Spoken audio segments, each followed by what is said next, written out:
Happy Monday, print fam. Not much to do today. I'm reprinting a thing for Bob for a third time. First time it was my mistake. Second time it was a spacing mistake. Hopefully this time we'll be done and not have to do it again. Other than that, there's really not much to do. I've got to submit a screen print order. My screen printer should be back open this week. They closed last week, but they said they were going to be open this week, so hopefully they are. Other than that, I have a couple of large format jobs that I'm waiting on clarification from. I think there's about 7 in total for some hand sanitizer labels. But again, waiting for size clarification.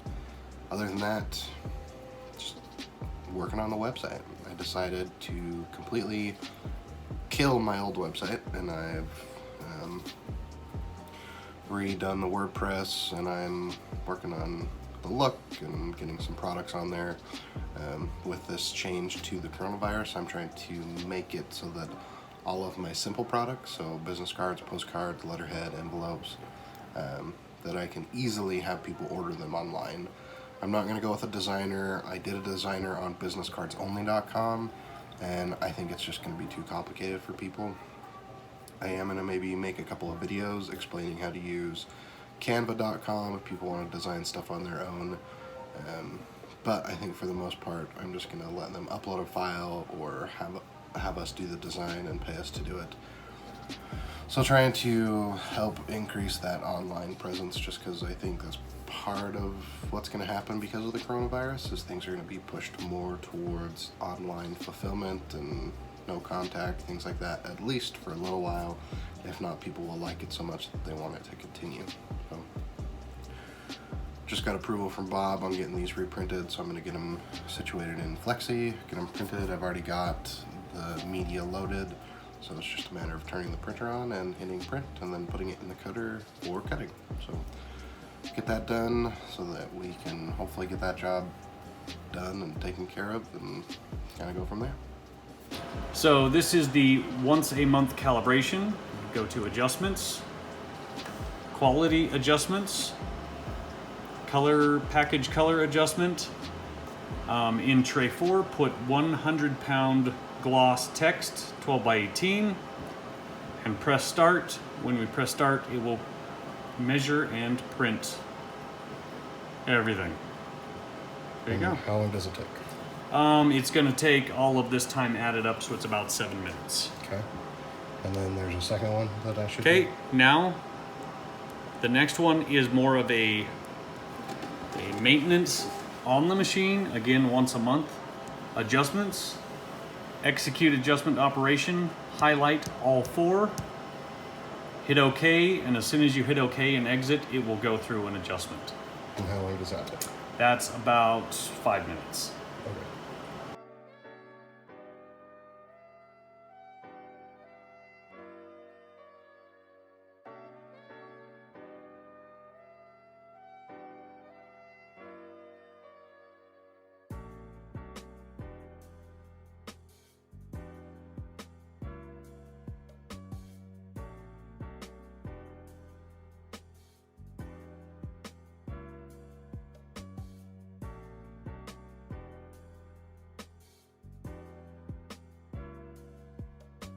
All right, we're working on some sample stickers for a YouTube buddy of mine. Went to high school with him.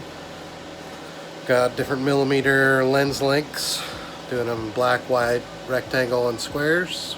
So I'm getting those cut or printed, and then we'll cut them, see how he likes them, and then kind of go from there. Other than that, my brother wants me to stop over by his shop, help him with some networking stuff. So I'll zip over there. The Konica guys both came today. One to bring me my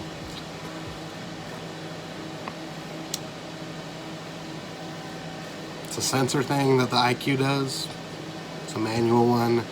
And then the replacement cartridge didn't solve the issue, so the tech stopped by, and now he's gonna order a whole internal assembly. So guess we'll see how that works out. For now, no side stapling. I can still do booklet, just not side. All right, my wife wanted me to make these little birthday things that they're gonna attach to hand sanitizer of all things. They bought it way before the coronavirus outbreak. They bought it from like Bath and Body Works or something to give out to neighbors and whatnot. And so there's a couple that have had birthdays, so we made these little business cards so that she could tie them around the hand sanitizer. Brother-in-law's coming over. He has a couple of things that he wants to talk to me about. He runs a lot of different businesses, so I don't know what he needs. And then got the stickers done for my buddy, the YouTuber. He's with Uphill Cinema, so I'll leave links to his channel down below. Hopefully we can get something going there. He's either gonna stop by tonight or tomorrow. All right, Print Fam, it has been quite some time since I talked to you guys. It is now 12:40 a.m. the next day. We're in late again. Part of the problem was I was talking to my brother-in-law about a potential like cooperation with doing an online store with them, and so his concern was that I don't know my numbers correctly. So I spent quite a bit of the afternoon putting together an Excel spreadsheet, and what this Excel spreadsheet has is it has the HP latex, so this machine here, it's got the Konica out in the other room, and then it's got the Duplo. And the way that I have it is I have the cost breakdown. So I have how much the machine costs to replace it, not what I paid for it, but how much it would cost to replace it. I have the item's lifespan in years. I have the number of work days in a year. I have the full-time equivalent. So I have how many employees would it take to run the equipment full bore. So if I wanted to do a full shift of printing, I think that I would need one person to run this and one person to run the Konica, and then I would need like a quarter person to run the Duplo. I put what I would pay them to do their job, what their salary would be. I took a media cost and I tried to go high on the numbers of like the cost for the media, the cost for the ink, and then I used the rated production of the machine. So the HP latex is rated at doing 129 square feet an hour. The Konica is rated at doing 80 pages per minute, so I dropped that in half to 40 pages a minute, since the majority of my printing is 12 by 18 sheets. And so that's what it's rated to do, a single side 12 by 18, 40 per minute. So calculated all that out based off of what it cost me to have the machine per day, what it cost me to run, and how many pages or how many square feet that I would run. And so running the machine 8 hours a day, it helps me understand what my cost is per square foot to run the HP latex. It helps me understand what it costs per page for like a cardstock or a cover page on the Konica machine. It helps me know what it costs to run the Duplo. And what I did with that is then underneath that, I have my fixed expenses. So I have my phone, my rent, which I don't have any now, but I want to do these numbers as if I was going to have rent. So phone, rent, I have Penji in here, utilities, Adobe Creative Cloud, Monday.com, internet, bookkeeping, backup software, and QuickBooks. So then I took that cost, what it cost me per month, what it would cost me per year. I divide that by the number of working days, because I don't care what it cost me per day, I care what it cost me per working day. So that equates to a different cost. So in short, I have what it costs me to have the equipment if I don't print anything. I have what it costs me to run the business for all the software, SaaS services and whatnot in another column, and I have that total. And then in a separate column, I have what it costs me to run with media, and I can change that based off of how many hours I run the machine to get the guesstimated cost per square foot on the latex, per page on the Konica, and then per page on the Duplo to cut.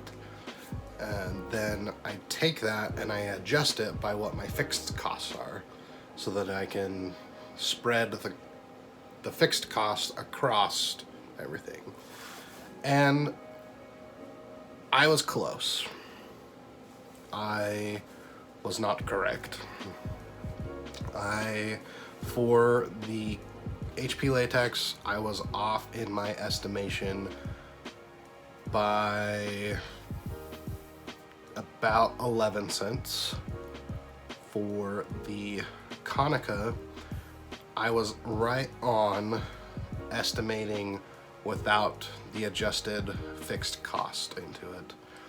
By adding the fixed costs into it, I'm off by about 8 cents. But the caveat to this is that's also based off of running the machine for an hour a day. So 8 hours per week.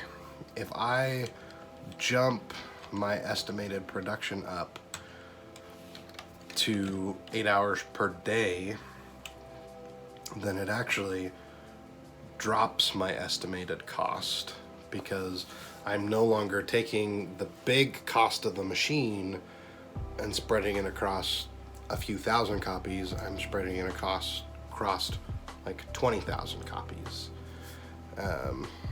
So that's where I'm still having a hard time understanding where I should set my price, because with the Konica, for example, if I'm running it 8 hours a day, 40 pages per minute, that would give me right around 20,000 pages that I'm printing.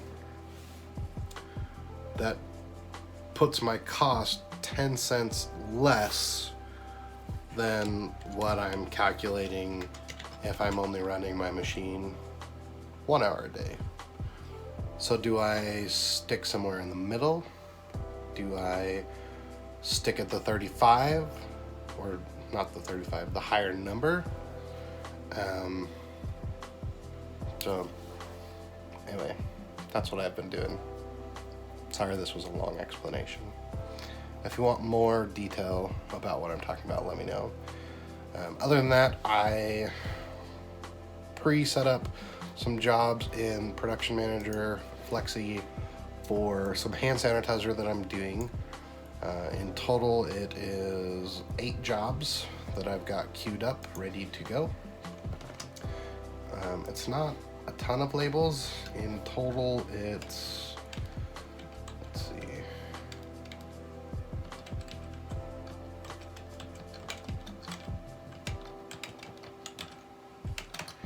in total it's about 5,000 labels.